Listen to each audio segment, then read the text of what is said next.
Discipline is forcing yourself to do what must be done even when you don't want to. This is the truth most people avoid, but it is the truth that separates success from failure. The title says it clearly: force yourself to be disciplined. Because let's be honest, if you wait until you feel ready, you'll keep waiting forever. If you depend on motivation, you'll always fall short. Discipline is not a choice you make only on good days. It's the decision you make every single day, especially when it feels hardest. Think about it. How many opportunities have you lost because you delayed? How many times has comfort stolen progress from you? This message is not about theory. It's about reality. It's about learning to take control of yourself in the moments when excuses scream the loudest. If you can force yourself into discipline, you can change every area of your life. And that's exactly what you're about to learn. Chapter 1. Face your laziness directly and refuse to negotiate. Discipline is not something you stumble upon. It is not something that arrives at your door one morning with a smile. Discipline is something you must face, something you must confront, and most importantly, something you must force into your life when everything inside of you would rather avoid it. When you feel that pull of laziness, when your body says stay in bed, when your mind whispers that you deserve a break, that is the moment you must stand up and refuse to negotiate. Because if you negotiate with laziness even once, it will win the argument every single time. Laziness never runs out of excuses. Laziness will always have another reason ready. But if you refuse to negotiate, if you take your stand, you begin to build the kind of strength that changes your life. Laziness has a way of disguising itself. It does not always arrive as doing nothing. Sometimes it shows up as scrolling endlessly through your phone. Sometimes it comes as eating food you don't need. Sometimes it looks like busy work that keeps you from doing what really matters. That is how it wins. It fools you into believing you are doing enough, when in reality you are avoiding what is difficult.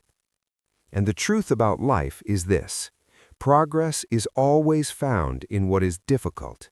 The things that push you, the things that make you sweat, the things that demand your focus, those are the things that shape you into a person of discipline. If you want to become disciplined, you have to learn to see laziness for what it truly is, the enemy of your future. When you wake up in the morning and you feel the weight of the bed holding you down, that is the moment discipline is calling your name. You either answer it or you turn your back on it. But here is the reality. Every time you turn your back on discipline, you strengthen your laziness. Every time you choose comfort over action, you train your mind to obey laziness. And then, when it matters most, when your life demands focus, you will already be conditioned to quit. That is why it is so dangerous to negotiate with laziness. Even the smallest excuses begin to shape your character. You think you are only skipping a workout, but what you are really doing is building the habit of saying no to discipline. Now ask yourself, how many times have you chosen the easy option over the necessary one? How many times have you said, "I will do it tomorrow," only to realize that tomorrow looked exactly like today? That is laziness negotiating with you, and you accepted the deal. But if you truly want to live a better life, you cannot keep signing that contract. You must face laziness directly, look it in the eye, and refuse to make a deal with it. You say no. You take action in that very moment, even if your mind screams otherwise. That is what forces discipline into your system. You see, the reason so many people remain stuck is not because they lack knowledge. It is not because they lack opportunity. It is because they negotiate with laziness. They wait until they feel ready. They wait until the conditions are perfect. They wait until the motivation arrives. But those things never come when you expect them. If you sit around waiting for the perfect feeling, you will wait for the rest of your life.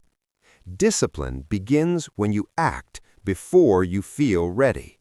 It begins when you face laziness directly and you move in spite of it. The human mind is a master at creating comfort. It tells you stories. You worked hard yesterday. Take it easy today. You don't have the energy right now. Do it later. One skip day won't hurt. These are not harmless thoughts. These are chains. They keep you tied down to the same level, the same results, the same life. And if you accept them, you become weaker without realizing it. You may think you are just resting, but in reality, you are training yourself to surrender. This is why you must build the ability to recognize those thoughts and shut them down before they control you. Think about the people you admire most. They are not more talented than you. They are not luckier than you. They simply stopped negotiating with laziness. They built discipline by refusing to listen to excuses, by forcing themselves to act even when they didn't feel like it. That is the secret. It is not glamorous. It is not exciting. It is simply the power to say no to the weakness inside of you, and yes to the actions that will move you forward. Now, forcing yourself to be disciplined is not about being harsh with yourself for the sake of punishment. It is about respect. It is about respecting your future enough to make decisions today that will serve you tomorrow. When you refuse to negotiate with laziness, you are telling yourself, I am worth the effort. My future is worth the sacrifice. My goals are worth the discomfort. That is not self-punishment. That is self-respect at the highest level. The truth is, laziness never really goes away. It will show up tomorrow and the day after and the day after that. You cannot eliminate it, but you can weaken it. You can strip it of its power by refusing to give in to it. Every time you choose action over excuses, you take a piece of strength back for yourself. And over time, the balance shifts. Laziness becomes weaker. Discipline becomes stronger. Eventually, discipline becomes who you are, not just something you do. But that transformation begins with a single moment, the moment you stop negotiating. It will not feel easy at first. Your body will fight you. Your mind will argue with you. You will hear every reason to delay. But you must train yourself to recognize that this is the exact moment discipline is built. Not when it is easy, not when it is convenient, only when it is hard, only when you don't feel like it. That is where strength is born. That is where a disciplined life begins. Ask yourself right now, what have you been putting off? What area of your life have you allowed laziness to win? Maybe it is your health. Maybe it is your studies. Maybe it is your career. Whatever it is, understand this. The longer you negotiate with laziness, the more you lose time. And time is not coming back. That is the real cost of laziness. Not just wasted minutes, but wasted opportunities.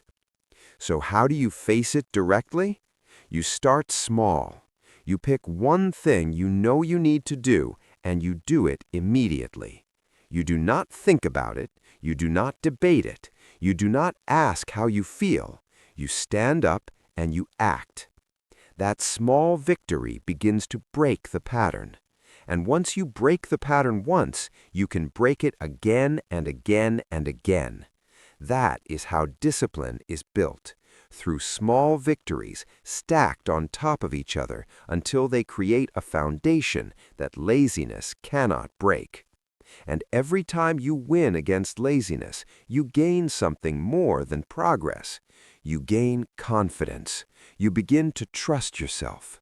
You know that when laziness shows up tomorrow, you will be ready. You will not fold. You will not bargain. You will act. That trust is priceless, because once you trust yourself, once you know that you will not negotiate with weakness, your life changes in ways you cannot imagine. There will always be people who say, I can't do it, it's too hard, I'll start later. Do not join them. They are waiting for a moment that will never come. Instead, become the person who says, I will do it now. I will act even when I don't feel like it. I will not negotiate. That person builds a life of freedom, success, and growth, and that person can be you. So remember this. The next time laziness calls, do not answer. The next time it whispers, shut it down. The next time it offers comfort, refuse the deal.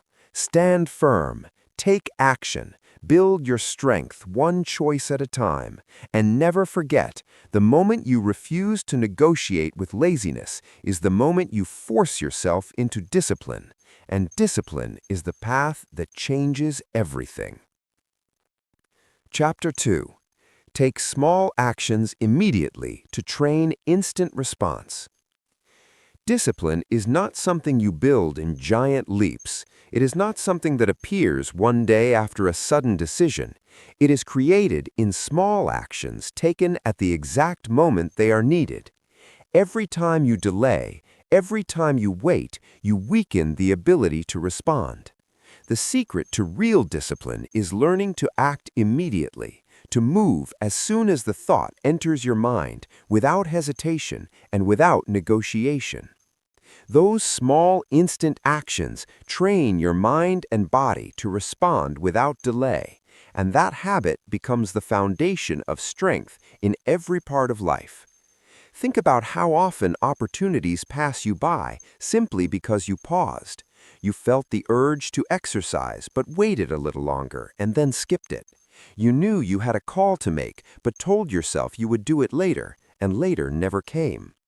You had an idea to write something down but convinced yourself it could wait, and then you forgot. These small moments do not feel destructive at the time, but they slowly condition you to ignore your own direction. They teach your mind that hesitation is acceptable. And the more you accept hesitation, the weaker your discipline becomes. Now imagine the opposite. Imagine every time you had the thought to act, you moved. You thought of drinking water, so you drank it. You thought of picking up a book, so you opened it. You remembered a task you needed to complete, so you started it right then. That pattern builds something powerful, the ability to respond instantly. That is how you remove laziness before it grows. That is how you prevent procrastination from building roots. And that is how you gain control over yourself. The reason immediate action is so powerful is because the human brain is fast at creating reasons to stop. Within seconds of thinking about doing something hard, your mind creates a list of arguments against it. It tells you you're too tired. It tells you you'll have more energy later. It tells you it's not urgent right now. But those arguments only appear when you wait. If you act before your brain has time to debate, you win. You cut off the excuses before they take shape. That is why small, instant actions matter more than big, delayed ones. When you decide to train this skill, start with something simple. As soon as your alarm rings, stand up. Not after a few minutes, not after checking your phone, stand up immediately. That is a small action, but it builds a strong lesson. I control my response. Do the same when you remember a small task. Do it right then, even if it takes only 30 seconds. Each time you do this, you reinforce the message that you are a person who acts, not a person who waits. Discipline is not just about grand goals. It is about teaching yourself that your actions follow your decisions. If you decide to do something and then don't, you are teaching yourself to doubt your own word. But if you decide and then act instantly, you are teaching yourself trust. That trust grows into confidence. Confidence grows into consistency, and consistency builds a disciplined life. But it begins with small actions taken immediately. You may think small actions are too insignificant to matter, but they are the seeds of change. When you act instantly on a small task, you train the same mental muscle that will later help you act instantly on bigger challenges. Picking up a book today trains the same discipline that will help you start a business tomorrow. Standing up as soon as your alarm rings trains the same discipline that will help you stay strong under pressure later. You cannot skip the small steps. They are the training ground for the big ones. If you want to test yourself, give this rule a try. When you think of something necessary, count down from 3 and then do it. 3, 2, 1, move. Do not let the thought sit for long. That simple rule removes hesitation. It breaks the habit of waiting, and it forces you to build a new reflex. Act now. Over time, you won't need to count. Your body will move on its own. That is what real discipline feels like. Not forced effort, but trained reflex. But here's the truth. You will not always feel like moving instantly. Some days the small action will feel heavier than it should. Some days you will want to delay. That is where training comes in. You are not building a lifestyle where everything feels easy. You are building a mind that acts regardless of feelings. Feelings change. One day you feel motivated, the next day you don't. If your life depends on feelings, you will live inconsistent. But if your life depends on trained response, you will live disciplined. Look at any person who has achieved consistency in their field. They are not waiting for inspiration every day. They trained themselves to act as soon as the decision was made. That is why they succeed. They may not always do it perfectly, but they do it without delay. And the truth is, discipline is not about perfection. It is about consistency of action over time. That consistency is impossible without instant response. You must also understand that waiting does more than waste time. It weakens your self-respect. Every time you delay, you feel the weight of disappointment. You know you should have moved, but you didn't. That small regret builds into frustration. And frustration, if repeated long enough, turns into self-doubt. That is the dangerous cycle of hesitation. But when you act immediately, even on something small, you feel a sense of pride. That pride fuels motivation. That motivation makes the next action easier, and soon your life is filled with momentum instead of regret. Discipline is not a gift. It is a choice repeated until it becomes natural. And the most powerful way to train that choice is through instant action. When you think of doing something productive, move before excuses arrive. When you feel resistance, step into it quickly before it grows. Every instant action is a reminder that you are stronger than hesitation. The beauty of this approach is that anyone can start it right now. You don't need money, you don't need equipment, you don't need special skills. All you need is the willingness to act as soon as the thought appears. That is available to everyone. And the more you practice, the more natural it becomes. The first time you do it, it may feel uncomfortable. The 10th time, it feels less difficult. The 100th time, it feels automatic. That is how you turn instant action into habit. Think about this. Every person has the same 24 hours. Some build disciplined lives. Others waste their days. The difference is not time. The difference is response. Some act immediately. Others wait. Which group do you want to belong to? The answer lies in what you do the moment a decision comes into your mind. If you want a stronger future, stop giving power to hesitation. Start honoring your thoughts with immediate action. When you feel the urge to do something good for yourself, move. When you know a task is waiting, handle it now. When you have the choice to delay or act, choose act. Those choices may seem small in the moment, but they are shaping who you become. The disciplined life is built in these exact moments. Not tomorrow, not someday, right now, right here, in the decision you make today. Take small actions immediately, and you will train yourself to respond instantly. That instant response becomes your protection against laziness, procrastination, and wasted time. It becomes the tool that helps you live with focus and strength, and it becomes the foundation of a life that grows stronger every single day. When you decide to act instantly, you are telling yourself that your future matters more than your comfort. You are telling yourself that excuses will no longer run your life. You are telling yourself that you are in control. That message, repeated in small actions, will change everything. So when the next decision enters your mind, do not wait, do not hesitate, do not negotiate.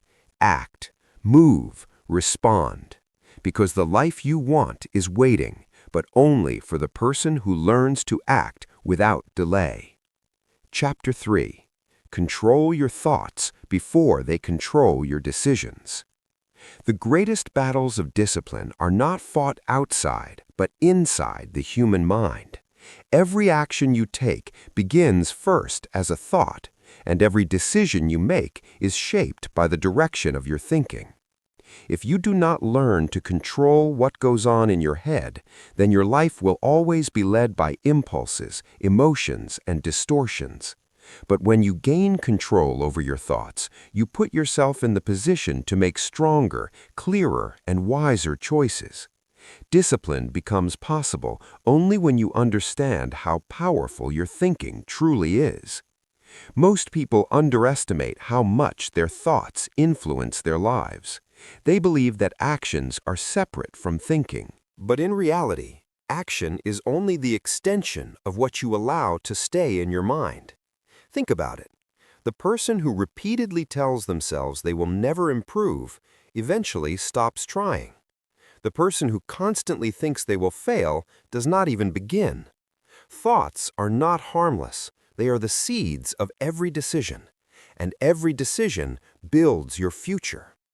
This is why controlling your thoughts is the most important foundation for discipline. When you are not aware of what you think, your mind becomes a playground for negativity. One negative thought leads to another, and soon you are filled with hesitation, fear, or excuses. You say to yourself that you are too tired, that you are not capable, or that it is not worth the effort. If you allow these thoughts to sit in your mind, they will shape your actions. You may not notice it at first, but slowly you begin to avoid what is hard. You begin to settle for less than you were capable of, and over time, your life reflects the weakness of those thoughts. The good news is that you can take back control. You can train yourself to filter your thoughts the way you filter the food you eat. You do not eat whatever is put in front of you without thinking. You choose carefully because you know it will affect your health. In the same way, you cannot allow every thought to take root. You must choose which thoughts are worth keeping and which ones must be replaced. This is a discipline in itself, the discipline of thought management. The first step to controlling your thoughts is awareness. Too many people live on autopilot, never stopping to notice what they are thinking.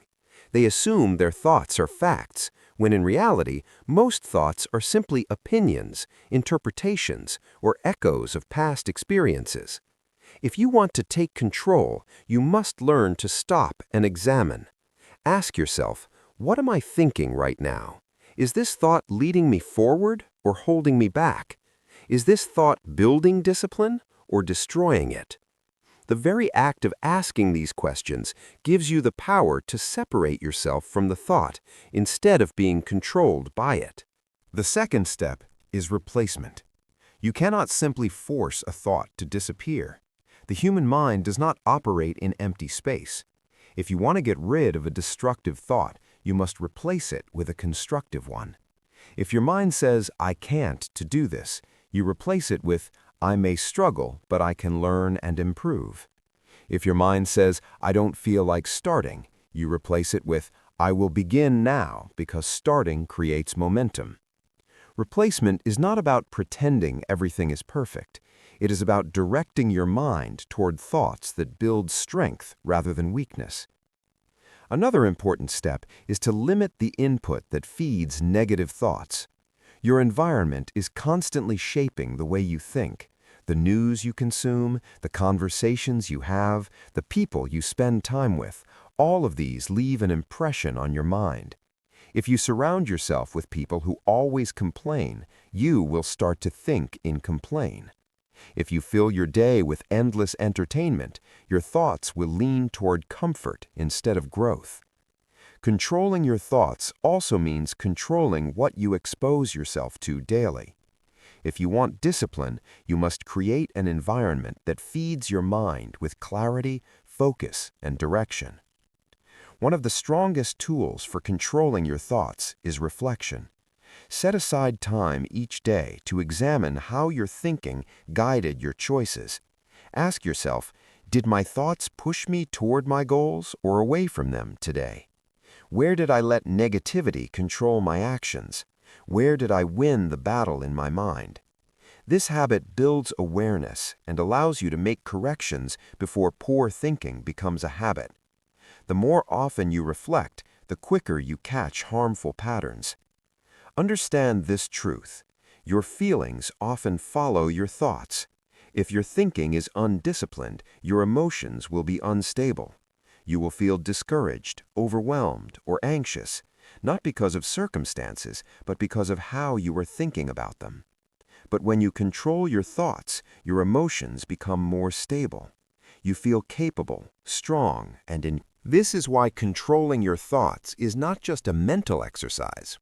It directly affects your energy, your focus, and your ability to follow through. You must also learn to challenge irrational thought. Many times, your mind will exaggerate reality. It will tell you the task is too big, that you don't have enough time, that failure is certain. But when you step back, you realize those are not facts, they are fears. Discipline grows when you confront those fears with truth. The task may be big, but it can be broken into steps. You may not feel ready, but you can start with what you have. Failure may be possible, but so is success. Challenging thoughts is how you prevent them from dictating your behavior. Controlling your thoughts is not about ignoring difficulty. Life will always present challenges. It is about choosing how you respond to those challenges in your mind before you respond in your actions. The person who disciplines their thoughts says, "This is difficult, but I can handle it, one step at a time." The person who does not control their thoughts says, "This is difficult, so I won't try." Same situation, different thought, completely different outcome. If you want to make this practical, begin by paying attention to the small moments. Notice what you say to yourself when the alarm rings. Notice what you think when you face a hard task. Notice the thoughts that appear when you feel tempted to delay. Then begin the practice of replacing them instantly. Instead of 5 more minutes of sleep, say, "Getting up now strengthens me." Instead of "I'll do it later," say, "Doing it now keeps me disciplined." Instead of "This is too much," say, "I will take the first step." This is how you slowly retrain your mind to work for you instead of against you. Over time, as you win more battles in your mind, you begin to feel stronger. You trust yourself more because you know your thoughts no longer control you. You control them. That trust builds a kind of quiet power. You no longer feel like a victim of your feelings. You no longer let every distraction pull you away. You live with intention. That is the essence of discipline, living by choice instead of reaction. One of the greatest benefits of controlling your thoughts is that it gives you freedom. People often think discipline is about restriction, but it is the opposite. When your thoughts are clear and directed, you are free from the chaos of impulses and doubts. You are free to decide your own actions instead of being pulled by every feeling. That freedom gives you strength, it gives you peace, and it gives you the ability to move forward consistently, even when life is difficult. The difference between those who stay stuck and those who grow is simple. The ones who stay stuck never take control of their thinking. They let their thoughts run wild, and those thoughts lead them into poor decisions, wasted time, and regret. The ones who grow learn to master the inner dialogue. They choose thoughts that serve them. They replace weakness with strength. And because of that, their actions follow a higher path. From this moment forward, make it your mission to notice your thinking. Treat every thought as a visitor knocking on the door of your mind. Some visitors you welcome in because they bring value. Others you send away because they bring harm. The power to decide who stays and who leaves is yours. When you exercise that power daily, discipline becomes not just an action, but a way of life. Do not wait until your thoughts drag you into poor decisions. Take control at the first moment. Direct your mind before it directs you. Replace weakness with strength, doubt with determination, hesitation with action. This is how you take ownership of your life, and this is how you build the discipline that will carry you to every goal you set for yourself. Chapter 4. Force repetition until your brain accepts new behavior. Human behavior is built on patterns. Whatever you do repeatedly becomes easier to do again. The brain is designed to adapt, and it does not care whether what you repeat is useful or destructive.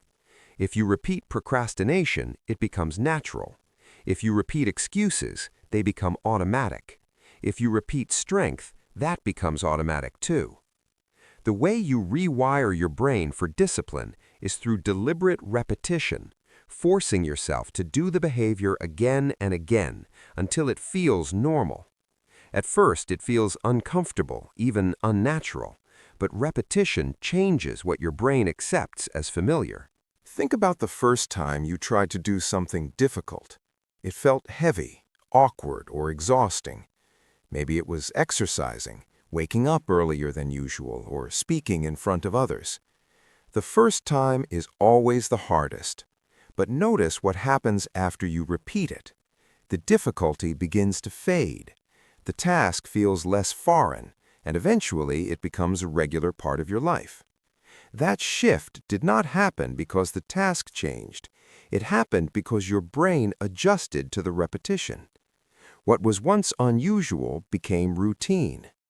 The problem for most people is that they quit before that adjustment takes place. They start a new behavior, but when it feels uncomfortable, they tell themselves it is not for them. They expect discipline to feel natural immediately. But nothing feels natural in the beginning. Walking once felt impossible. Reading once felt overwhelming. Driving once felt terrifying. You overcame those things only because you forced repetition until your brain accepted them. The same principle applies to every habit you want to build. Discipline grows when you push past the stage of discomfort and keep repeating. That is the test. The brain is stubborn. It prefers the old patterns. It wants to keep you in what feels safe. When you introduce a new behavior, it resists. That resistance is not a signal to quit. It is a signal that your brain is adjusting. If you keep repeating, you break the resistance. But if you stop, you train your brain to resist even more the next time. This is why forcing repetition is not optional. It is necessary. The key to making repetition work is consistency, not intensity. Doing one massive effort and then stopping does not rewire anything. Doing something small every day does. If you want to build the habit of reading, reading 2 pages every single day is more powerful than reading 100 pages once a month. If you want to exercise, moving your body daily is more effective than training hard once and then resting for weeks. The brain learns through rhythm, through the daily act of repeating, not through random bursts of effort. Each repetition is a win. When you acknowledge that, you reinforce the behavior, and your brain becomes more willing to repeat it again. This is how you make repetition sustainable. Another challenge with repetition is monotony. Doing the same thing every day can feel boring, but boredom is part of training. Your brain craves novelty, but novelty does not build discipline. Repetition does. You must be willing to endure the plain days, the days where it feels uneventful, because those days are the ones that change you. When you learn to stay consistent without needing excitement, you prove to yourself that you are serious. That seriousness is what separates those who succeed from those who quit. Think about how repetition has shaped your current life. The way you walk, the way you speak, the way you react to stress. All of it came from repetition. You did it enough times until it became automatic. If repetition shaped your old habits, it can shape new ones too. The question is not whether repetition works. It always works. The question is whether you are willing to force it long enough for your brain to accept it. The most powerful part of repetition is when it moves from being something you do to something you are. At first you say, I am trying to be disciplined. After enough repetition, you say, I am disciplined. That shift is not in words, it is in identity. You no longer have to remind yourself every day. You simply live it. But the only way to reach that stage is through forced, consistent repetition. If you want to test yourself, choose one small behavior and commit to repeating it daily for the next 30 days. Do not miss a single day.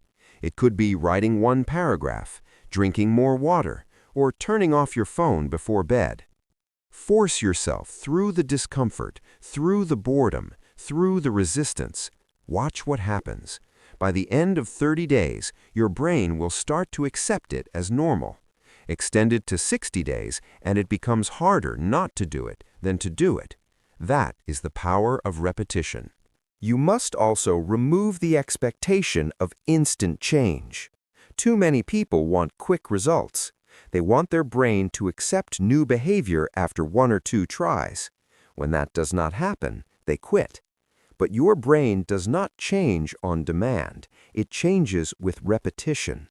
That means you must force yourself through the stage where it feels unnatural, through the stage where it feels uncomfortable, until you break through to the stage where it feels automatic. If you can survive the middle stage, you will succeed. This is where discipline becomes real, doing the action even when you do not see results yet. Imagine planting a seed and digging it up every day to check if it is growing. It will never take root. Behavior works the same way. If you stop repeating too soon, the habit never has time to form.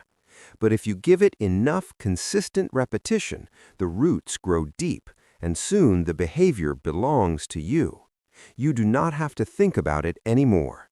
It becomes part of your identity. Repetition also has another powerful effect. It builds evidence for your mind. Every time you repeat a disciplined action, you are showing yourself proof that you can do it. One push-up proves you are capable of moving. One day of writing proves you are capable of producing. One day of controlling your schedule proves you can direct your time. Each repetition is evidence that weakens doubt and strengthens belief. Eventually, the belief becomes so strong that the behavior is no longer forced, it is who you are. There will be moments when you feel tired of repeating. That is natural. But those are the exact moments where change is happening the most. Repetition carves grooves into your brain, and every time you continue, despite boredom or fatigue, you make those grooves deeper. The deeper the groove, the easier it becomes to repeat again. Quitting at that stage erases your progress, but persistence solidifies it. That is why persistence is more important than motivation. Motivation comes and goes. Persistence comes from repetition, and repetition creates discipline. One practical way to make repetition work is to attach it to something you already do. If you want to build the habit of gratitude, write down 3 things you're thankful for right after brushing your teeth. If you want to build the habit of exercising, do a few push-ups after you pour your morning glass of water. Linking a new behavior to an existing one creates a natural trigger for repetition. The more you link, the easier it becomes to repeat without forgetting. You must also celebrate the completion of repetition, not just the outcome. Many people only reward themselves after big results, but the truth is, repeating the action itself is the real victory. Each repetition is a win. When you acknowledge that, you reinforce the behavior, and your brain becomes more willing to repeat it again. This is how you make repetition sustainable. Another challenge with repetition is monotony. Doing the same thing every day can feel boring, but boredom is part of training. Your brain craves novelty, but novelty does not build discipline. Repetition does. You must be willing to endure the plain days, the days where it feels uneventful, because those days are the ones that change you. When you learn to stay consistent without needing excitement, you prove to yourself that you are serious. That seriousness is what separates those who succeed from those who quit.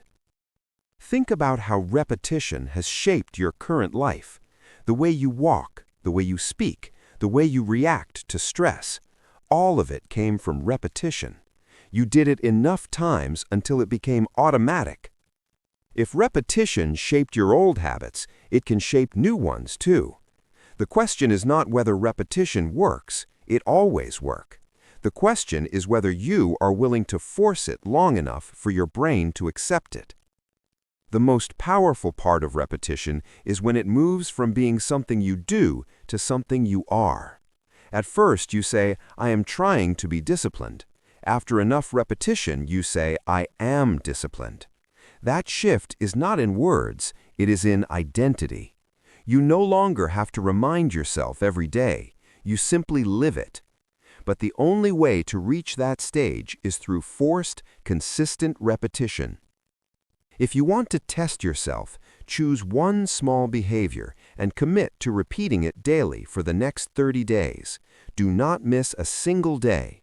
It could be writing one paragraph, drinking more water, or turning off your phone before bed. Force yourself through the discomfort, through the boredom, through the resistance. Watch what happens. By the end of 30 days, your brain will start to accept it as normal. Extend it to 60 days, and it becomes harder not to do it than to do it. That is the power of repetition. You shift the default of your brain.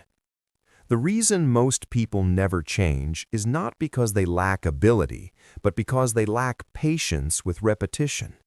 They underestimate how long it takes for the brain to adapt. They want shortcuts, but the truth is, repetition is the shortcut.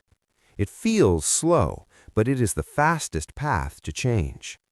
Because once your brain accepts a new behavior, you no longer fight against yourself.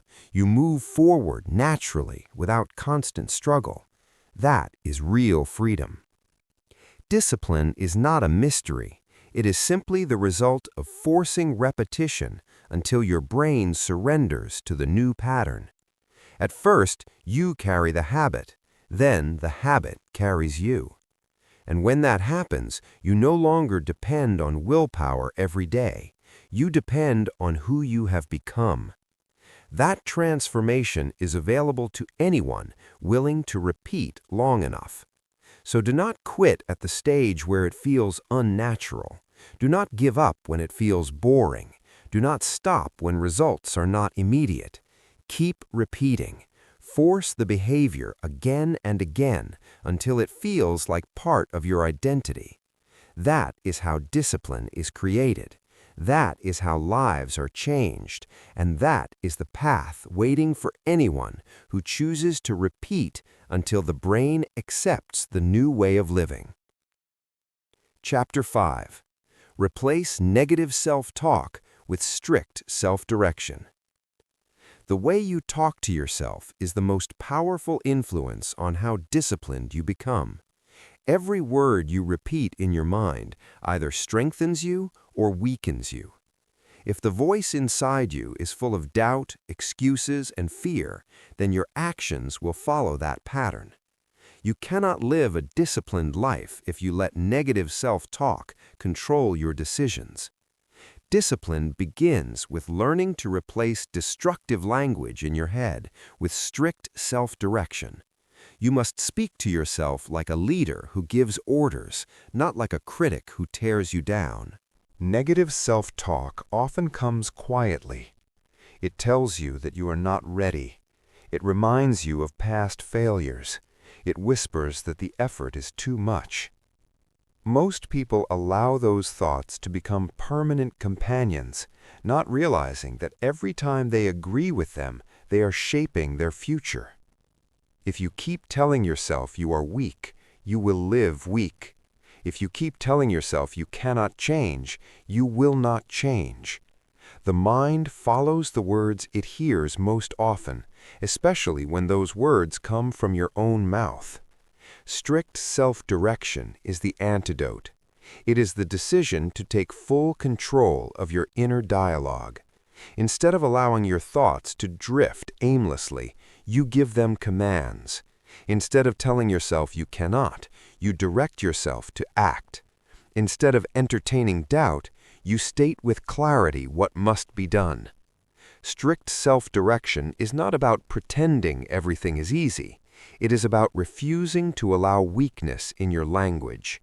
Your words must reflect the standards you want to live by. The reason strict self-direction works is because the human brain responds to clarity. Vague thoughts create hesitation. Clear commands create action. If you tell yourself, maybe I should do this, your body hesitates. If you tell yourself, I must do this now, your body follows. The tone you use with yourself matters. Speak in a commanding voice, not a questioning one. Discipline thrives on direction, and you are the one responsible for giving that direction. When you notice negative self-talk, the first step is recognition. Too many people live unaware of the destructive language in their minds.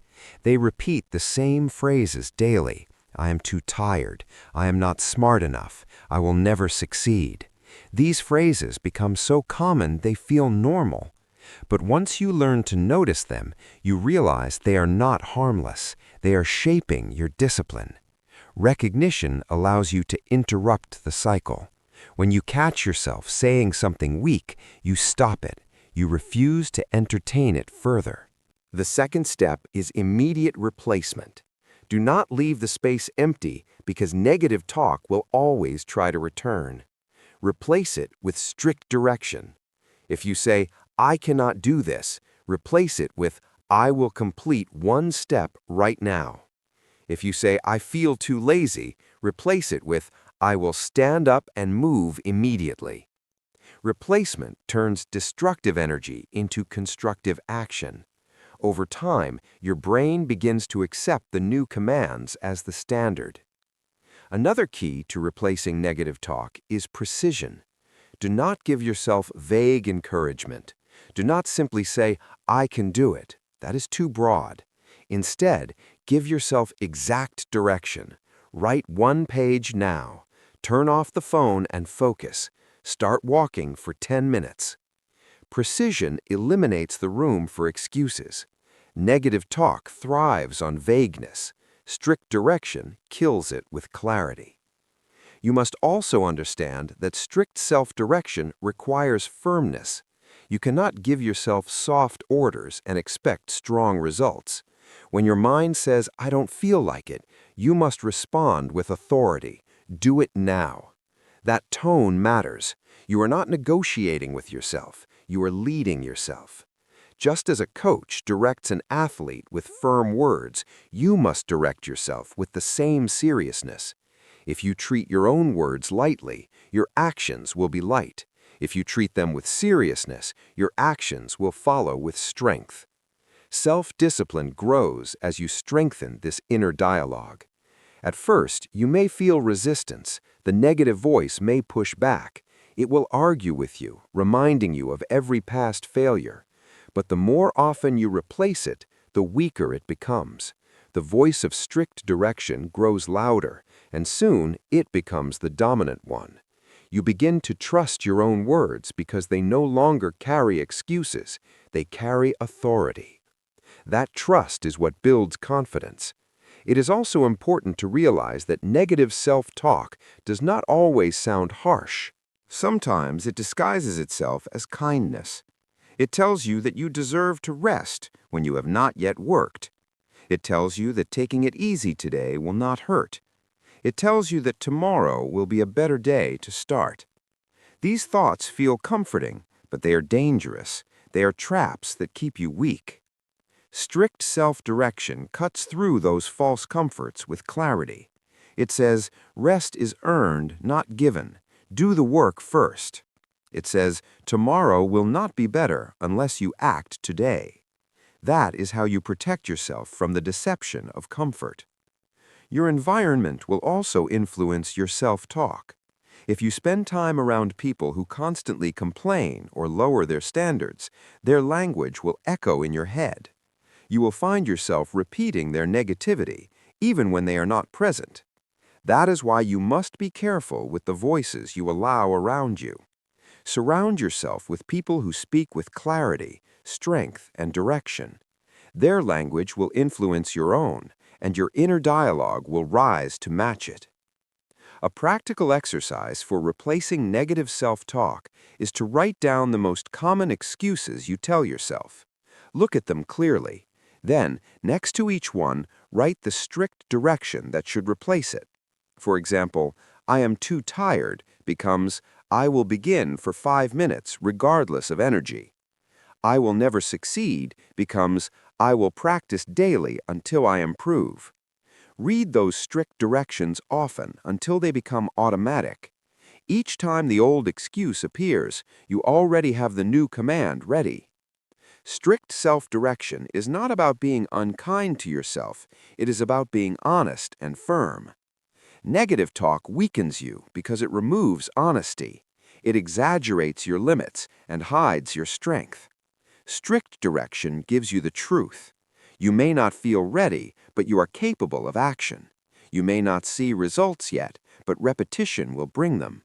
You may not be comfortable, but you are strong enough to continue. That honesty may feel harder to hear, but it builds the foundation for discipline. The ultimate goal is to create a voice inside you that you trust completely. A voice that does not give excuses, does not waste time, does not lower standards. A voice that gives clear, firm direction and expects obedience. When you build that voice, you no longer have to rely on temporary bursts of motivation. You no longer have to wait for inspiration. Your own words drive you forward every day. That is when discipline becomes a natural part of your life. Over time, you will notice the shift. The negative talk that once controlled your decisions will fade. The strict direction you practice will become automatic. You will wake up and hear yourself saying, "Stand up now." You will face a task and hear yourself say, "Start immediately." You will feel resistance and hear yourself say, "Do not stop until it is finished." That inner dialogue will guide you with power. It will feel like having a strong leader inside you, and that leader will always push you toward growth.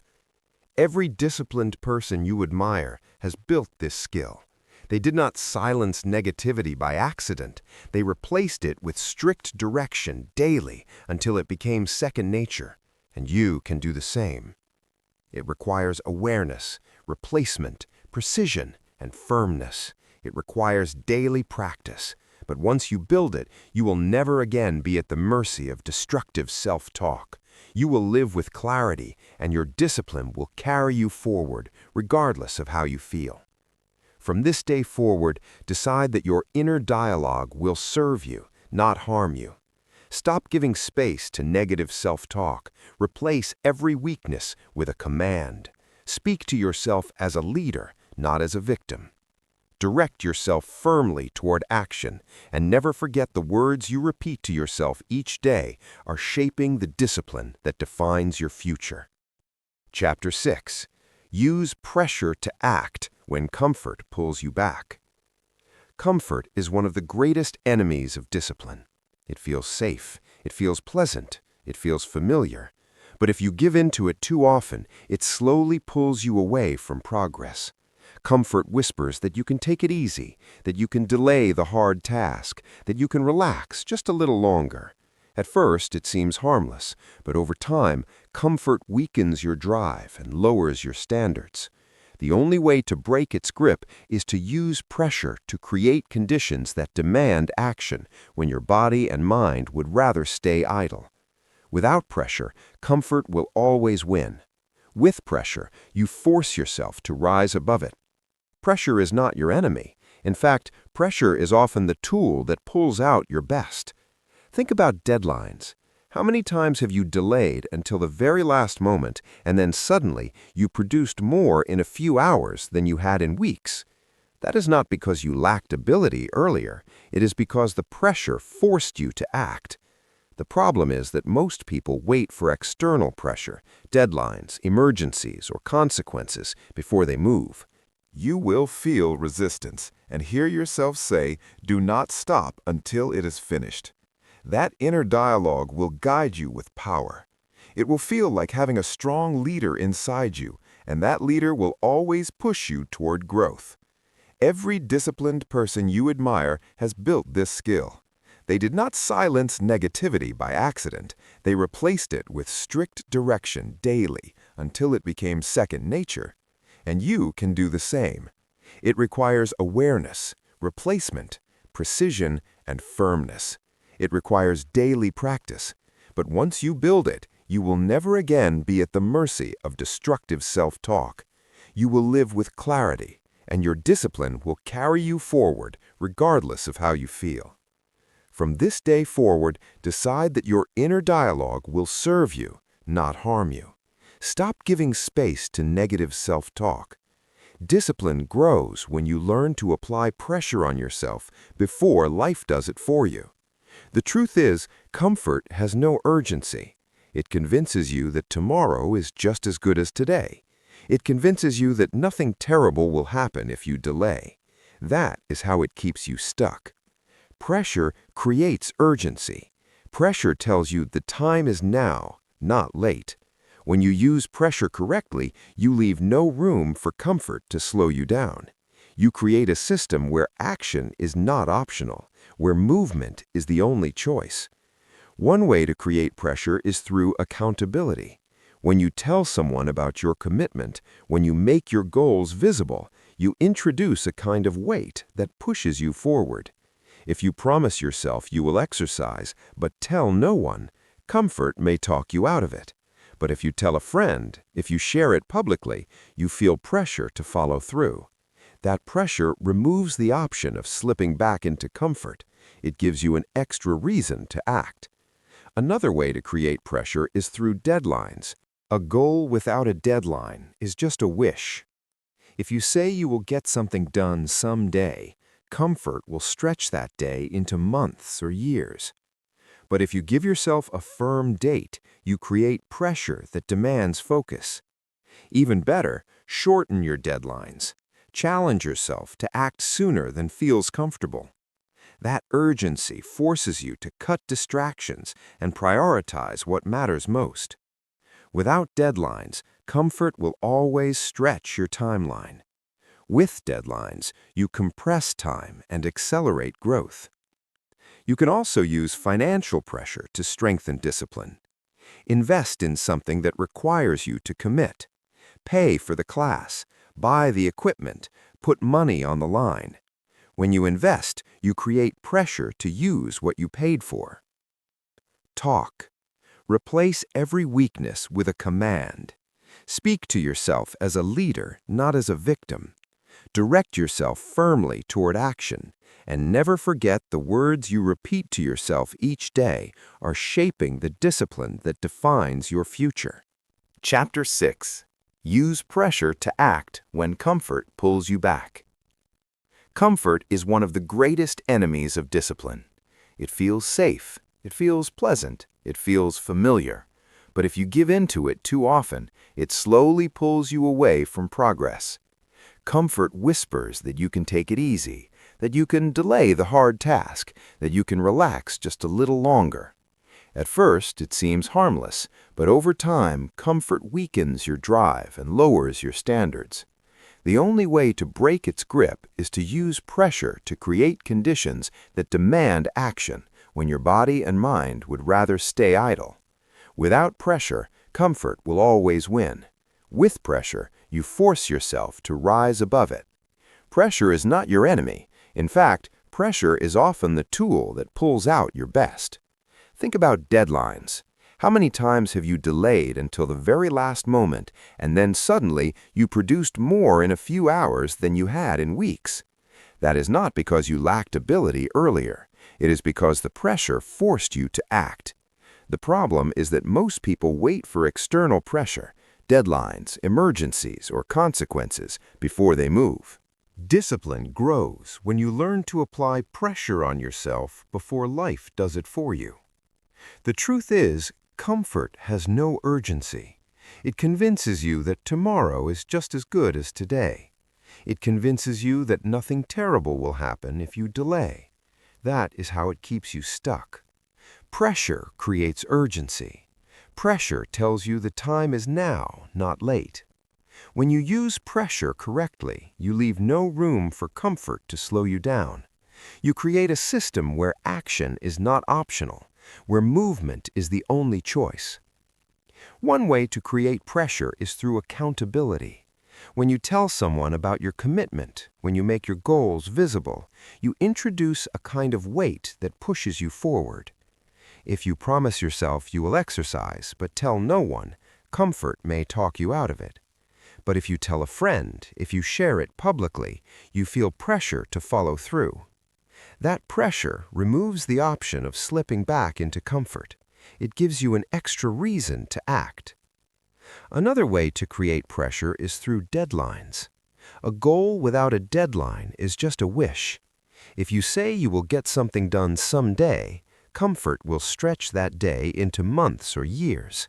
But if you give yourself a firm date, you create pressure that demands focus. Even better, shorten your deadlines. Challenge yourself to act sooner than feels comfortable. That urgency forces you to cut distractions and prioritize what matters most. Without deadlines, comfort will always stretch your timeline. With deadlines, you compress time and accelerate growth. You can also use financial pressure to strengthen discipline. Invest in something that requires you to commit. Pay for the class, buy the equipment, put money on the line. When you invest, you create pressure to use what you paid for. Many people waste opportunities because they never attach value to their commitment. When there is nothing to lose, comfort takes over. When you have something at stake, you are far less likely to delay. Pressure also comes from raising your standards. When you accept mediocrity, comfort wins easily. But when you raise the bar, when you demand more from yourself, you introduce the pressure to perform at a higher level. This pressure is not about perfection. It is about refusing to settle. It is about refusing to let comfort dictate your effort. High standards create the kind of pressure that pushes you to act with seriousness even when you do not feel like it. Another powerful way to use pressure is to visualize the cost of comfort. Ask yourself, what will my life look like if I continue choosing ease over effort? Picture the wasted time, the lost opportunities, the regret that builds over years. That vision creates emotional pressure. It reminds you that every choice has a consequence. When you see clearly what comfort will steal from you, you feel urgency to move now. That inner pressure drives action stronger than motivation ever could. Pressure is not about stress for the sake of stress. It is about building conditions where discipline becomes the natural response. Comfort will always try to slow you down, but pressure creates a force stronger than comfort. It directs you to act before you are tempted to delay. It tells you there is no later, only now. That habit of creating pressure builds resilience. It trains your mind to act even when comfort pulls hard. You must also learn to use pressure in moments of weakness. When you feel yourself drifting toward comfort, stop and give yourself a strict command. Speak with authority. Do it now, no delay. The firmness of those words creates instant pressure. It leaves no space for negotiation. That pressure pushes you forward in the exact moment you are most vulnerable to comfort. Without that firmness, you slip back into delay. With it, you build a record of victories against comfort. One overlooked form of pressure is responsibility. When others depend on you, you cannot afford to choose comfort. Responsibility forces you to rise. Think about parents who sacrifice for their children, workers who push through exhaustion to provide, leaders who carry the weight of their team. They act not because they always feel motivated, but because responsibility creates pressure that leaves no room for laziness. You can use this principle in your own life by taking on commitments that require your discipline. When someone else relies on you, comfort becomes a weaker option.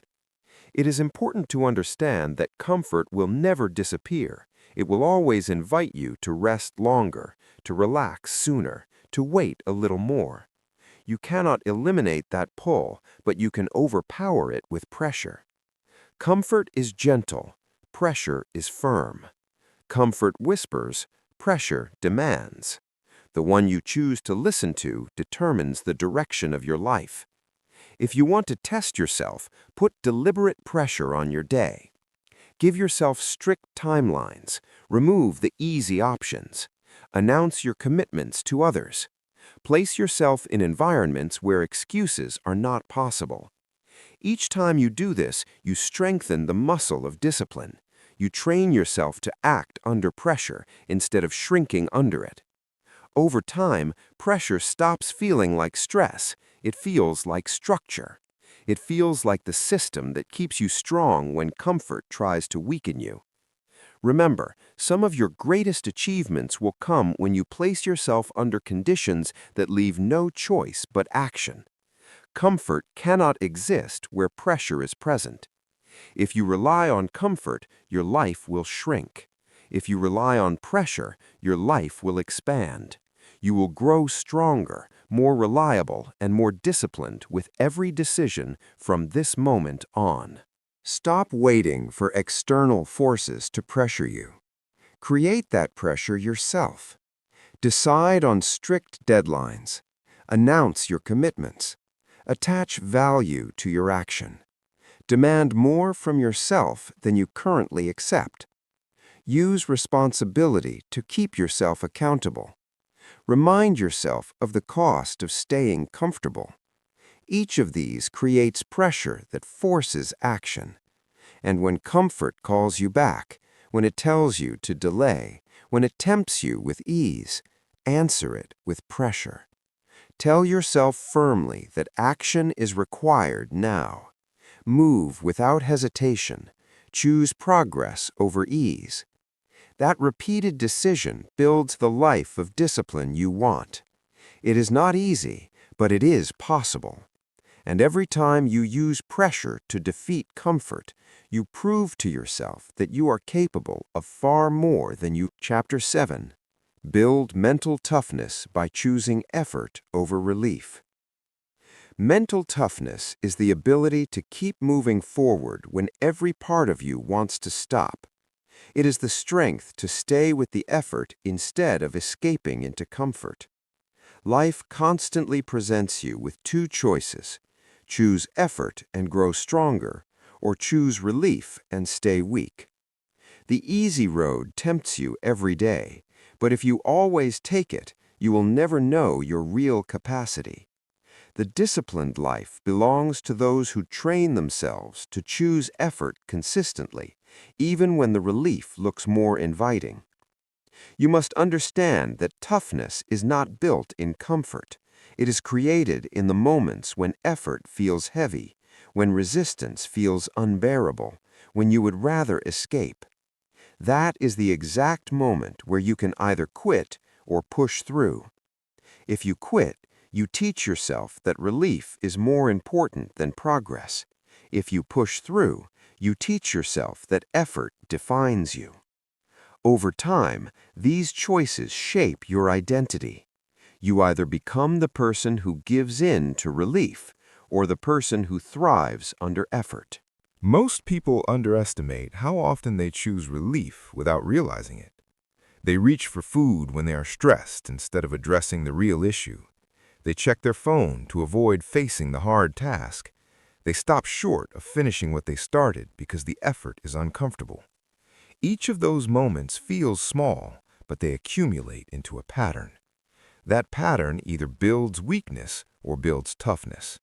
The mind adapts to whichever one you feed. Choosing effort means you refuse to run from discomfort. You accept that growth requires pain. You accept that strength requires sacrifice. You accept that progress will never feel easy. But here is the truth. The discomfort of effort is temporary, while the weakness that comes from chasing relief lasts much longer. When you push yourself to complete the work, the pain fades and the reward remains. When you give in to relief, the comfort fades and the regret remains. Mental toughness is about training yourself to live for the long reward, not the short escape. Discipline requires you to recognize the tricks of relief. Relief always presents itself as harmless. It says you deserve it. It says you will only rest for a short time. It says the problem can wait. But once you accept it, relief multiplies. A short break turns into hours wasted. A skipped day turns into weeks of neglect. The danger is not in the single choice, it is in the pattern that follows. Every time you allow relief to control you, you weaken your ability to choose effort next time.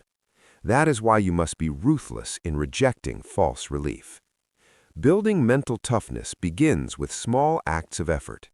You do not need to start with the hardest challenge. Start with something simple, like finishing your workout without cutting it short, completing your task before checking your phone, or staying focused for a set amount of time without distraction. Each of these small victories strengthens your tolerance for effort. They send the message to your mind that you can endure discomfort. The more you repeat them, the stronger your toughness becomes. As you grow stronger, you can begin to deliberately seek effort. Choose to walk instead of taking the elevator. Choose to stay with the problem instead of quitting when it gets hard. Choose to finish what you started, even when you want to leave it incomplete.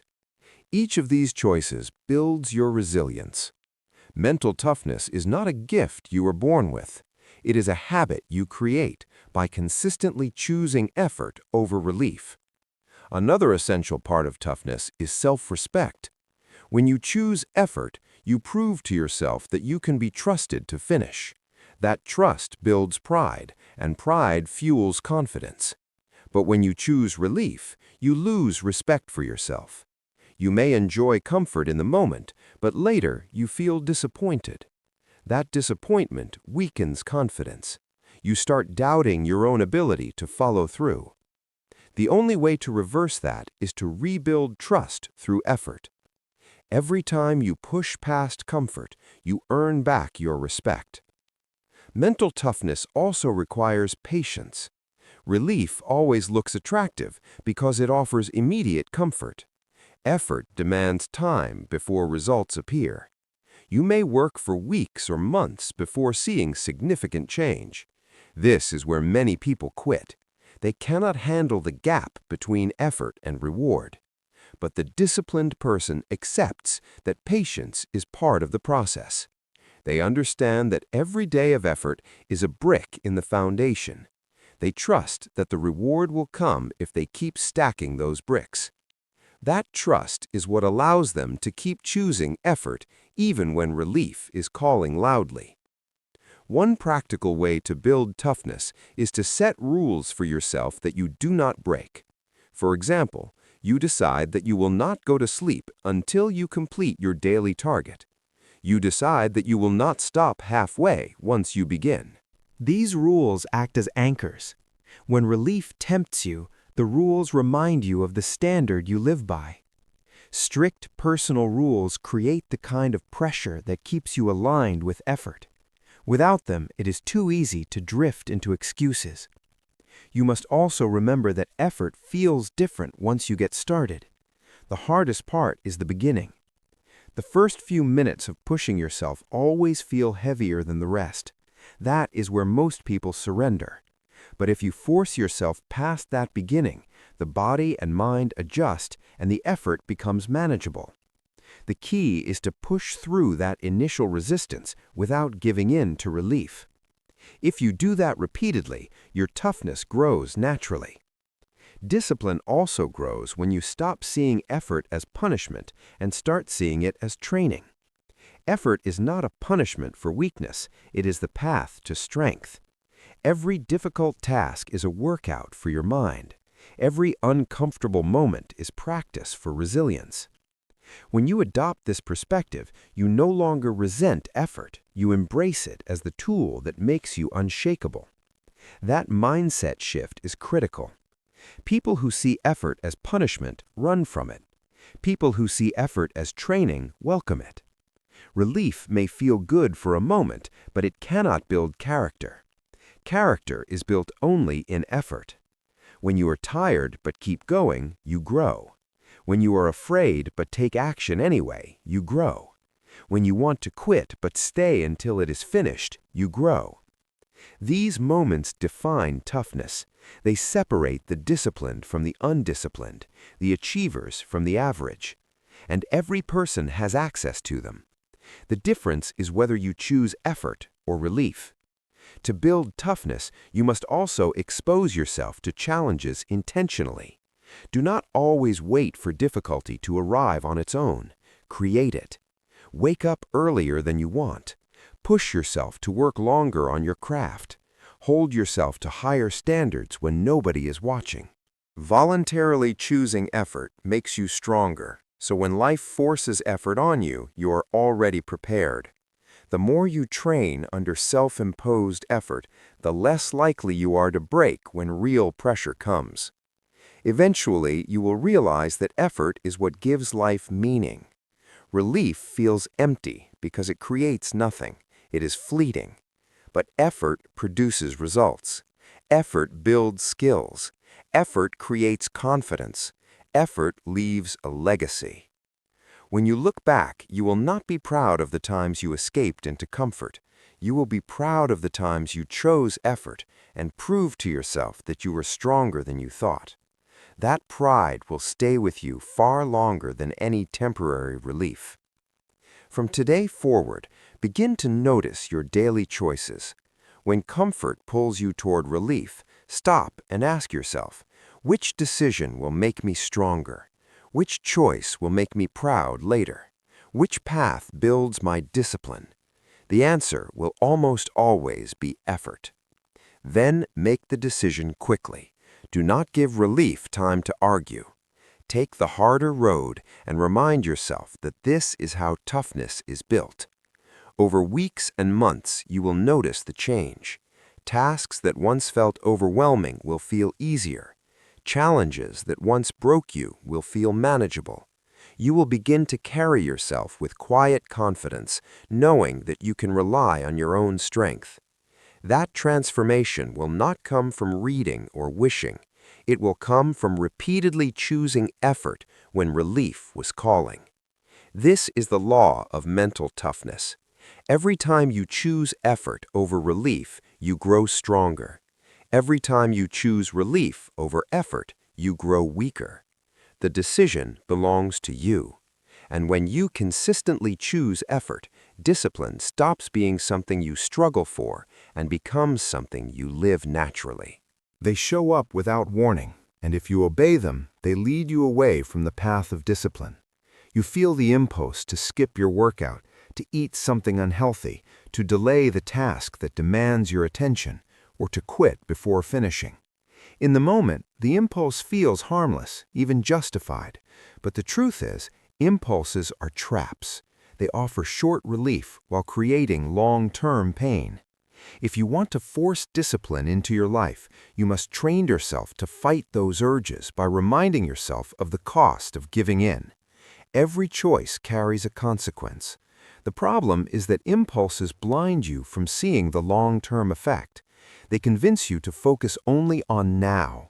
The sugary food feels good now. The skipped workout feels easier now. The delayed work feels lighter now. But tomorrow you feel weaker. Tomorrow you feel behind. Tomorrow you carry regret. That regret is the pain impulses never show you in advance. The secret to overcoming them is to pause and project yourself into the future, to imagine clearly the pain of what surrendering will cost you. Think about the times you let an impulse control you. How did you feel afterward? Did the comfort last, or did it fade quickly, leaving you with guilt and disappointment? The truth is, the reward of an impulse never lasts as long as the regret. That regret lingers, it grows, it weighs on you over time. When you remind yourself of that truth, you begin to see impulses for what they are, short-term thieves that rob you of long-term strength. Discipline is about training your mind to look beyond the present moment. Anyone can choose what feels good now, but the disciplined person chooses based on the impact tomorrow. This ability is what separates growth from stagnation. If you always chase impulses, you will live in cycles of starting and stopping, motivated one day and defeated the next. But if you fight impulses with the reminder of long-term pain, you begin to break the cycle. You gain control over yourself. One of the strongest tools you can use is visualization. When the impulse comes, do not just think about the comfort it offers. Picture the pain that follows. Picture how you will feel if you give in. Imagine looking in the mirror and seeing no progress because you skipped again. Imagine the stress of unfinished work piling up because you delayed again. Imagine the opportunities lost because you quit again. Let those images become clear. That emotional reminder of pain will cut through the false pleasure of the impulse. You must also remind yourself that impulses are temporary. They feel strong in the moment, but they pass quickly if you resist.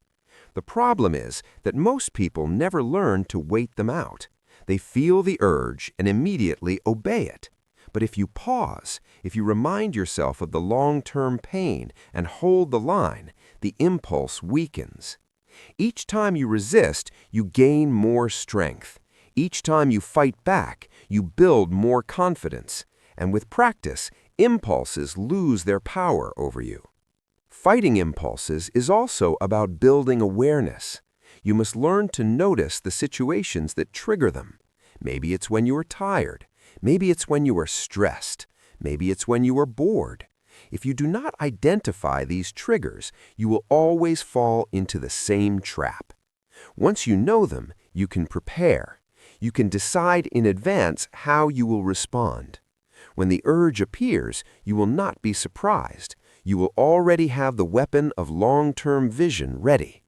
It is also helpful to replace the impulse with a stronger action. If you feel the urge to skip work, start with a small piece of it immediately. If you feel the urge to eat poorly, drink a glass of water first. If you feel the urge to check your phone endlessly, take a short walk instead. Replacement weakens the impulse by redirecting the energy. Over time, your brain learns that when the urge arrives, you do not obey it, you transform it into something useful. The cost of living by impulses is heavy. It may not destroy you in one day, but it chips away at your strength over time. One skipped workout is not the problem, but repeated impulses create a body you no longer respect. One delayed task is not the issue, but repeated impulses create a life full of missed opportunities. Every person who lives with regret today was once someone who gave in to impulses yesterday. That is the reality you must remind yourself of when the urge appears. If you want a disciplined life, you must accept that impulses will never disappear completely. They will always come. The goal is not to eliminate them, but to control them. You win by creating a gap between the urge and the action, by pausing long enough to remind yourself of the pain you are avoiding. That pause is where your power lies. That pause is where you decide whether to live in regret or in discipline. Mental strength grows each time you hold that line. At first, the fight feels exhausting, but the more you practice, the easier it becomes. Soon, fighting impulses is not about struggling every time. It is about recognizing them and dismissing them quickly. You gain a sense of mastery over yourself. You begin to feel proud, not just of what you achieve, but of what you no longer surrender to. That pride becomes fuel for even greater discipline. Another strategy is to shift your perspective of pain. Most people run from pain, but discipline is about learning to face it. The pain of effort is temporary. The pain of regret is permanent. When you feel an impulse, ask yourself which pain you are choosing. If you act on the impulse, you are choosing the longer pain. If you resist and face the discomfort, now you are choosing the shorter pain. Discipline is about consistently choosing the pain that serves you, not the one that destroys you. It also helps to remind yourself of the kind of life you want to live. Do you want to look back on your life with pride or with regret? Your impulses will never think about that. They only care about now, but you must care about later. You must live with the bigger picture in mind. That vision is what allows you to resist the temptation of relief in the moment. Over time, your ability to fight impulses becomes one of your greatest strengths. You begin to trust yourself completely. You know that when the urge comes, you will not be a slave to it. You will recognize it, remind yourself of the pain it brings, and make the stronger choice. That trust gives you freedom. It gives you the ability to focus fully on what matters because you are no longer controlled by urges. Discipline is the art of making decisions based on long-term vision rather than short-term desire. Impulses will always try to blind you to that vision. They will try to drag you back into immediate comfort. But when you fight them with the reminder of long-term pain, you take away their power. You create space between what you feel and what you choose. That space is where discipline lives. From this moment on, commit to never acting blindly on impulses. When the urge appears, pause. When the temptation calls, think of the pain it creates tomorrow. Let that thought be heavier than the comfort of now. Then act according to your higher standard, not your lower desire. Each time you do this, you strengthen your discipline. Each time you win, you prove that your future matters more than your impulses. The disciplined life is not built by perfect conditions or endless motivation. It is built by winning the battles of impulse every day. It is built by choosing effort over regret, vision over comfort, discipline over weakness, and it begins with one powerful skill: the ability to fight impulses by remembering the long-term pain they create. That reminder is the shield that protects you from regret and the tool that builds your strongest self. Chapter 9. Direct your energy only toward tasks that truly matter. Every person wakes up each day with a limited supply of energy. That energy can be directed toward building a meaningful life or wasted on distractions that lead nowhere. Discipline is not just about forcing yourself to act. It is about making sure your actions are directed toward the tasks that truly matter. Without this focus, you can work hard all day and still feel empty because your energy went to things that made no real difference. A disciplined life is not measured only by activity. It is measured by progress in the areas that shape your future.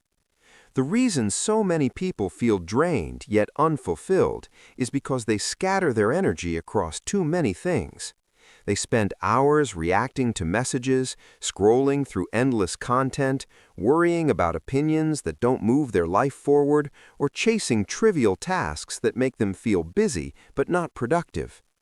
At the end of the day, they are exhausted, yet nothing important has been built. That is the trap of undirected energy. When you live this way long enough, you begin to believe that effort itself is enough. But effort without focus is wasted effort. The discipline that changes your life comes from saying no to the unimportant and yes only to the essential. The first step to directing your energy wisely is clarity. You must know what truly matters to you. Without clarity, you will be pulled in every direction by demands, temptations, and distractions. Ask yourself, what are the few things in my life that create the biggest results? What actions move me closer to health, growth, stability, or freedom? These answers will not be the same for everyone, but every person must define them.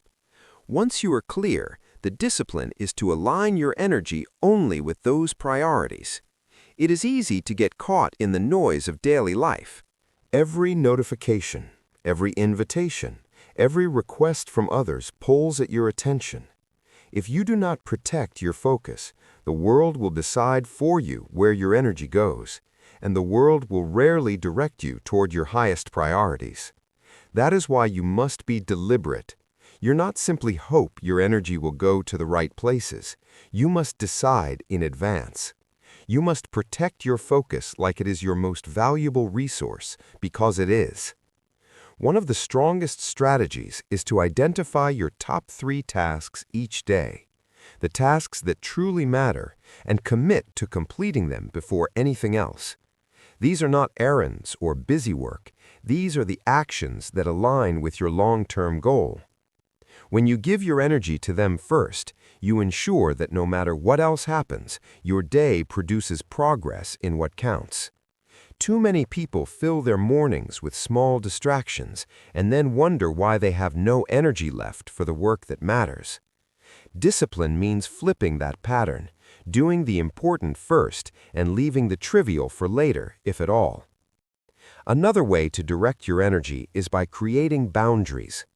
Discipline is not just about what you do, but about what you refuse to do. Every time you say yes to something meaningless, you are saying no to something meaningful. If you constantly allow others to interrupt your time, if you constantly agree to obligations that do not serve your goals, you're giving away your energy. Discipline requires the strength to say no firmly and without guilt. That no protects your energy for the tasks that build your future. You must also learn to recognize false productivity. False productivity is doing things that feel like work but create no real impact. Organizing endlessly, checking emails every few minutes, over-researching instead of acting.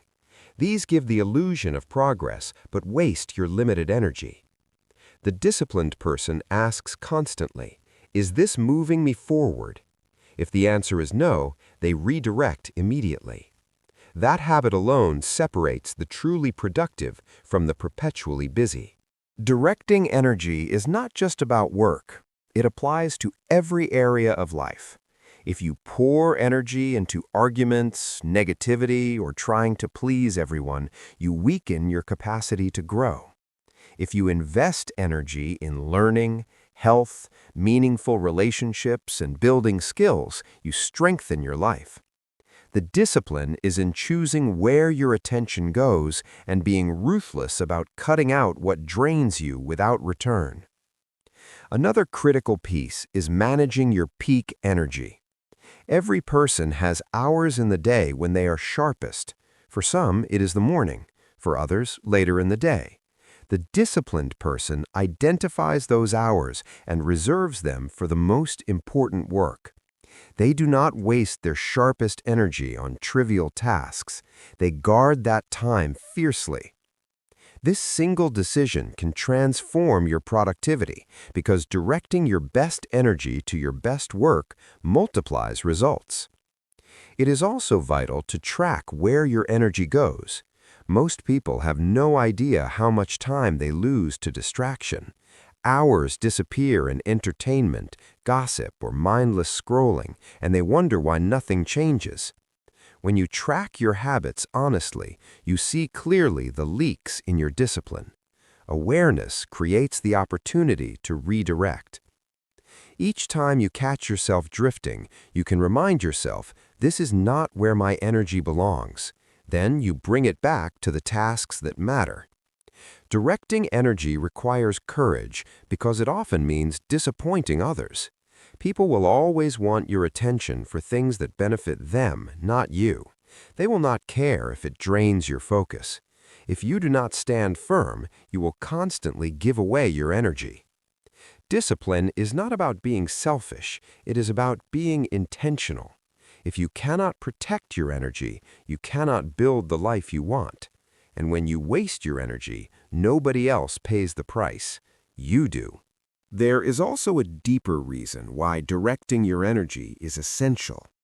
Life is short, and every day you spend on meaningless tasks is a day you never get back. The regret of wasted energy is painful. Many people realize too late that they spent years working on things that did not matter, only to find themselves with nothing of value to show.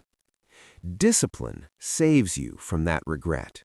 It ensures that your time, effort, and focus are invested in building something lasting. To apply this principle, create a list of your highest priorities, no more than 5. Then compare everything you do against that list. If an action serves one of those priorities, it deserves your energy. If it does not, it must be minimized or eliminated. This is how you cut out the noise and live with direction. The disciplined life is not about doing everything. It is about doing the right things with consistency. Over time, directing your energy becomes a habit. At first, you must remind yourself constantly. You must pause before saying yes. You must resist the temptation to do what feels urgent but unimportant. But eventually, it becomes natural. You instinctively focus on what matters and ignore what doesn't. That habit creates momentum, and with momentum, your progress multiplies. You begin to see results faster, not because you are working harder, but because you are working smarter. The people who achieve the most are not the ones who work the longest hours. They are the ones who direct their energy with precision. They know their priorities and give their best to them. They ignore distractions. They protect their focus. They invest in what creates growth. That is the secret. Not endless effort, but disciplined effort directed toward meaningful tasks. From this moment on, challenge yourself to notice where your energy goes. Ask yourself often, is this building the life I want? Is this moving me toward my goals? Or is it draining me? Then make the disciplined choice. Direct your energy only toward the tasks that truly matter. Cut out what is meaningless. Protect your focus and watch how your life begins to transform when every ounce of energy fuels progress instead of being wasted on distraction. Chapter 10. Condition your mind to act without waiting for motivation. Motivation is a feeling, and feelings are unreliable. They come and go without warning. One day you feel unstoppable. The next day you can hardly get yourself to move. If you build your life on waiting for motivation, you will never be consistent. You will only act when conditions feel good, and you will fall back the moment they don't. Discipline requires something stronger than motivation. It requires conditioning your mind to act regardless of how you feel. This conditioning is what separates people who dream from people who achieve. The truth is that action does not depend on motivation. Action creates its own energy. Many people get this backwards. They sit and wait for the right emotion to appear before they begin. They think they need inspiration before they can start the project, go to the gym, or change their habits. But inspiration often only arrives after action has already begun. The very act of moving generates the momentum that feelings cannot. If you only move when you feel motivated, you will waste countless opportunities. If you train yourself to move without it, you will create results every day. Conditioning your mind to act means removing choice from the equation. When you decide that something must be done, you no longer wait to see if you feel like it. You act because it is required. Just as a soldier does not decide whether to train, just as a pilot does not decide whether to check the aircraft, you build rules for yourself that do not depend on moods. Those rules condition you to follow through, whether you feel excited or tired, inspired or bored. You move because you trained your mind to obey the decision, not the feeling. One of the most effective ways to build this conditioning is to create non-negotiables. These are commitments you do every day, no matter what. It could be writing a certain number of words, exercising for a set time, or dedicating part of the day to focused work. The point is that they happen without discussion. By repeating them daily, your brain learns that they are automatic. You no longer sit in the morning debating with yourself. The habit takes over. That is conditioning. This practice begins small. Do not overwhelm yourself by trying to change everything at once. Pick one area where you will remove the need for motivation. Commit to it daily. At first, you will resist. Your mind will scream for comfort. But each time you act anyway, you weaken the hold of laziness and strengthen the habit of discipline. Over time, the resistance fades. What once felt forced becomes natural. The more you repeat it, the more conditioned your mind becomes. Another important piece of conditioning is to shorten the gap between decision and action. The longer you wait after deciding to act, the more space you give for excuses to appear. If you decide to exercise, start immediately. If you decide to study, open the book right then. Delay feeds hesitation, and hesitation kills discipline. Immediate action, even if small, locks in the decision. Your mind learns that once you decide, you move. That repeated pattern rewires your behavior until acting instantly is automatic. It is also helpful to reframe how you think about motivation. Instead of waiting for it, treat it as a bonus. When it is present, enjoy it. When it is absent, ignore it. Stop giving it the power to dictate your actions. If you wake up feeling inspired, use it. If you wake up feeling drained, act anyway. When you live by this principle, you no longer care whether motivation shows up or not. You operate on a higher standard. That standard is discipline. Another strategy for conditioning your mind is to tie action to identity. Stop saying, "I need motivation to do this." Instead, say, "I am the kind of person who does this." When you connect discipline to who you are rather than how you feel, your actions become consistent. If you identify as a disciplined person, then acting daily without waiting for motivation is simply what you do. Identity-driven discipline is far stronger than feeling-driven discipline. You must also expect resistance. Your mind will test you. It will search for reasons to delay. It will remind you of how tired you are, how much easier it would be to do it later, how small the task is compared to the effort required. This mental resistance is natural. The key is not to eliminate it, but to act despite it. Each time you do, you prove to yourself that you are stronger than resistance. That proof builds confidence, and confidence reinforces discipline. There is also value in embracing discomfort directly. Many people avoid action because they wait for it to feel good. But part of conditioning is teaching yourself that you can act even when the task feels unpleasant. You can write when you don't feel creative. You can train when your body feels heavy. You can study when your mind feels distracted. By doing so, you teach yourself a powerful truth. Your feelings are not in charge. You are. That realization transforms the way you live. Conditioning also benefits from structure. If your days are unstructured, you leave space for indecision. If you have clear routines, your brain shifts into action without waiting for permission.